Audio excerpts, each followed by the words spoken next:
దేశవ్యాప్తంగా సంచలనం సృష్టించిన మేఘాలయ హనీమూన్ హత్య కేసు అందరికీ గుర్తే ఉంటుంది. భర్తను చంపిన ఆ హత్య కేసులో భార్య సోనం రఘువంశీకి ఇటీవల తాత్కాలిక బెయిల్ వచ్చింది. అయితే ఆ బెయిల్ను రద్దు చేయాలని వేసిన పిటిషన్ను సుప్రీంకోర్టు రద్దు చేసింది. ఆమె ఇప్పటికే జైలు నుంచి విడుదలైనందున విచారణ పురోగతిని పరిశీలిస్తామని, అదేవిధంగా బెయిల్ను కొనసాగించాలంటూ సుప్రీంకోర్టు చెప్పింది.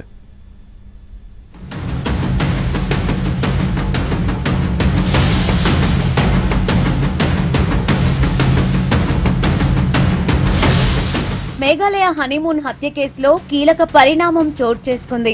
నిందితురాలు సోనం రఘువంశీ బెయిల్ రద్దు చేయడానికి సుప్రీంకోర్టు నిరాకరించింది. మొదట బెయిల్ రద్దు చేస్తామని అత్యున్నత న్యాయస్థానం వెల్లడించింది.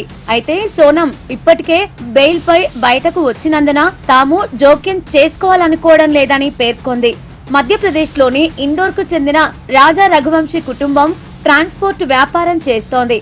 గతేడాది మే 11న అతడికి సోనంతో వివాహం జరగ్గా 20న హనీమూన్ కోసం ఈ నవ దంపతులు మేఘాలయకు వెళ్లారు. ఆ తరువాత వీరు కనిపించకుండా పోవడంతో కుటుంబ సభ్యులు ఆందోళనకు గురై పోలీసులను ఆశ్రయించారు. ఈ క్రమంలోనే అదృశ్యమైన 11 రోజుల తర్వాత రాజా రఘువంశీ మృతదేహాన్ని సోహ్రాలోని ఓ జలపాతం సమీపంలో లోయలో పోలీసులు గుర్తించారు.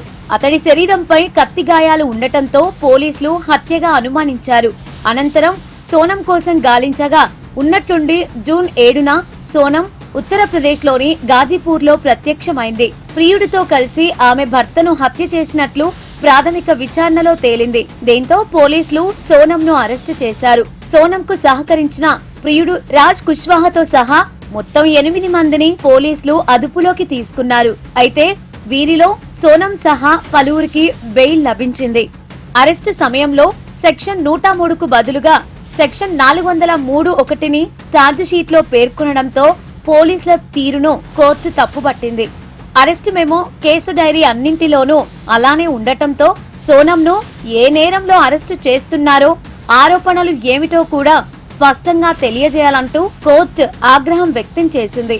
అయితే అది కేవలం టైపోగ్రాఫికల్ ఎర్రర్ మాత్రమేనని, దానివల్ల నిందితురాలికి ఎలాంటి నష్టం జరగలేదని మేఘాలయ ప్రభుత్వం హైకోర్టులో వాదించింది. ఈ క్రమంలో హైకోర్టు ప్రభుత్వం వాదనను తిరస్కరించి ఆమెకు తాత్కాలిక బెయిల్ ప్రకటించింది.